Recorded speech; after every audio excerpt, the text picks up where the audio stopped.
ये बात तो मैं उस दो बॉडी के संगठन के बारे में बोलना चाहता ही नहीं। दूसरी बात मैं इतना बता दूं कि भाई को कुछ भी अपशब्द बोलना भाई के बारे में बोल के अक्सर कर लोग क्या चाहते हैं कि हम फेमस हो जाएंगे। तो सबसे ज़्यादा जानते हैं कि हम वर्तमान में भारत देश में चंद्रशेखर आज़ाद जी सबसे ज़्यादा बहुचर्चित नेताओं में से एक हैं। उनका नाम लेकर ये केवल अपनी पॉपुलैरिटी बढ़ाने का काम करते हैं, इससे ज़्यादा कुछ नहीं है। उनको क्या है कि उनको भाई का नाम लेके बस इतना है कि हम फेमस हो जाएं, हमें चार लोग जानने लगें, इससे ज़्यादा उनका कुछ नहीं है। उनको होगा कुछ नहीं, इतना ही है, केवल वो भाई का नाम लेकर खुद को चर्चित करना चाहते हैं। क्या लगता है आज बाराबंकी में सांसद जी की एक महारैली है और मान्यवर कांसी राम जी की आज जयंती भी है, तो क्या लगता है कि करणी सेना वहां पर पहुंचेगी? उन्होंने धमकी तो दे दी और सांसद जी का कार्यक्रम होगा और हो रहा है, वहां पे लाइव तस्वीरें आ रही हैं, लाइव फुटेज आ रही हैं। क्या लगता है करणी सेना वहां पहुंचेगी या नहीं पहुंचेगी? ये हिजड़ों की फौज है सरकार, ये वहाँ कार्यक्रम में नहीं पहुंचेगी। मैं बता दूं ये करते क्या है। अभी लगभग साल डेढ़ साल पहले यहाँ करनावल में आपको पता होगा कि दो बहनों की बारात रुकी थी, उसके बाद हम लोग सुरीर जा रहे थे, रास्ते में पत्थरबाजी करते हैं, इसके अलावा कोई नहीं। ये कुत्तों की तरह घूमने वाले लोग हैं, हिजड़े हैं साले। ये केवल पीठ पीछे से वार कर सकते हैं, सामने आके कभी मुकाबला नहीं करेंगे। ये वहाँ प्रोग्राम में नहीं पहुंचेंगे, जब काफिला वहां से प्रोग्राम खत्म करके जा रहा होगा तब ईंट पत्थर फेंक के हमला करेंगे। ये मैं लिखित में दे सकता हूँ अगर करा तो, वरना इनकी इतनी हिम्मत नहीं है मुगल पूतों की कि साले सामने से कभी किसी से बात भी कर पाए। किसी संगठन को आप भी उसी तरीके की भड़काने वाली बातें कर रहे हैं, आप भी उस भाषा का प्रयोग कर रहे हैं, जिस तरीके से वो भाषा का प्रयोग कर रहे हैं उसी तरीके से आप भीम आर्मी वाले भाषा का प्रयोग कर रहे हैं, तो उनमें और आप में क्या फर्क रह गया? हमें फर्क है विचारधारा। हम पहले किसी को छेड़ते नहीं, और जो हमको छेड़े हम किसी को छोड़ते नहीं। हम भगत सिंह जी को मानने वाले लोग हैं सर। भगत सिंह जी ने कहा है पहले किसी को छेड़ो मत, छोड़ो, और जो तुम्हें छेड़े उसको छोड़ो मत। ईंट का जवाब पत्थर से देना सिखाया है हमारे महापुरुष को।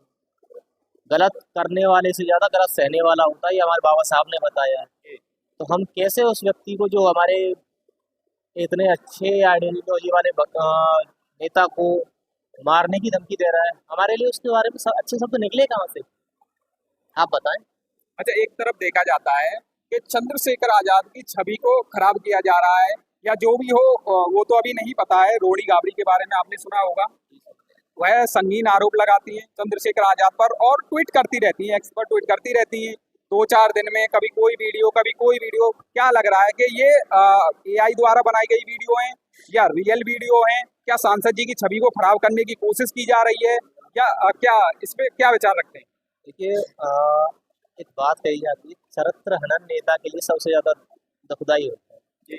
और चंद्रशेखर जी की लोकप्रियता को देखते हुए सब साफ दिखाई देता है कि रोहिणी गावरी केवल चरित्र हनन करना चाहती है उनका, और कुछ।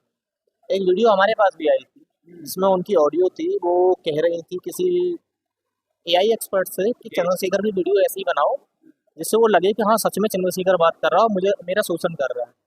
ये एआई जनरेटेड वीडियो जो ऑडियोज बना के तो केवल भाई का चरित्र हनन करना चाहती है। जब भाई सांसदी का चुनाव लड़ रहे थे उस समय भी इन्होंने काफी विरोध किया था, लेकिन यही थी जिन्होंने चंद्रशेखर जी के सांसद बनने के बाद सबसे पहले बताई थी। आप देखिएगा, पुरानी सारी पोस्टर डिलीट कर दी, क्यों कर दी? क्योंकि इनके पास कोई साक्ष्य नहीं है। मैं कहता हूँ बयानबाजी से ट्वीट करने से एक्स पर कोई फायदा नहीं है। आप डालो ना कोर्ट में केस, करके दिखाओ साबित। हम मानते हैं इस बात को कि हमारा न्यायपालिका अच्छी है, आप करो तो सही, केस तो करो। तो आपके हिसाब से उनके जो आरोप हैं बेबुनियादी आरोप हैं? पूरी तरह से बेबुनियादी आरोप हैं। वो केवल भाई का चरित्र हनन करना चाहती हैं ताकि लोग के मन में उनकी छवि धूमिल हो, लोग उनका बायकॉट करना चाहें। लेकिन चंद्रशेखर आजाद जी की लोकप्रियता और लोगों में उनका प्यार देख के आप समझ सकते हैं कि लोग रोहिणी गावरी और ऐसे छोटे मोटे कुछ राजनीतिक दलों के चमचों की बातें नहीं सुनते हैं। आप जानते हैं चंद्रशेखर आजाद जी पूरे देश भर में और पूरे विश्व में अपना कीर्तिमान स्थापित कर चुके हैं। टाइम मैगजीन के 100 उभरते हुए नेताओं में उनको स्थान मिला था। इसी बात से ये कुछ मनोवादी लोग डरे हुए हैं, बस ये है। चलिए, एक लास्ट सवाल और। आज मान्यवर कांसी राम जी की जयंती है, उस पर आप क्या विचार रखते हैं? यानी आपके जीवन में उनका क्या योगदान रहा, और जो बहुजन नायक कहे जाते हैं, क्यों बहुजन नायक कहे जाते हैं कांशीराम जी? देखिए, एक समय था बाबा साहब के गुजरने के बाद, जब देश में लगभग लगभग ऐसा हाल था कि सब लोग बाबा साहब को भूलते जा रहे थे। उस समय अपनी नौकरी को लात मारकर बहुजन समाज को जगाने और बहुजन समाज को सत्ता में लाने के लिए जिस अग्रदूत ने कार्य किया वो तो माननीय साहब का था।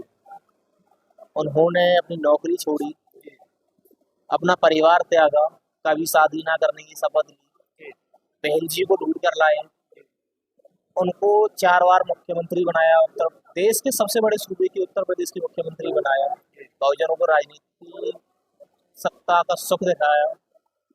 तो मैं तो मानता हूँ कि अगर बहुजन समाज को त्याग, बलिदान और समाज से जुड़ना है, मान्यवर साहब कांशीराम और जितने भी बहुजन नायक, बहुजन महापुरुष हुए हैं, सबको पढ़ना चाहिए, सबको देखना चाहिए। मान्यवर साहब ने हमें बताया है कि भाई अपने लिए दुनिया जीती है, महापुरुषों के लिए जी के देखो, मिशन के लिए जी के देखो। आज भी उनके परिवार में आप जाके देखिए, उनका परिवार जैसा हमारा परिवार है, आम आदमी की तरह आज भी उनका परिवार रहता है और वो हमारे मसीहा, हमारे भगवान की तरह है।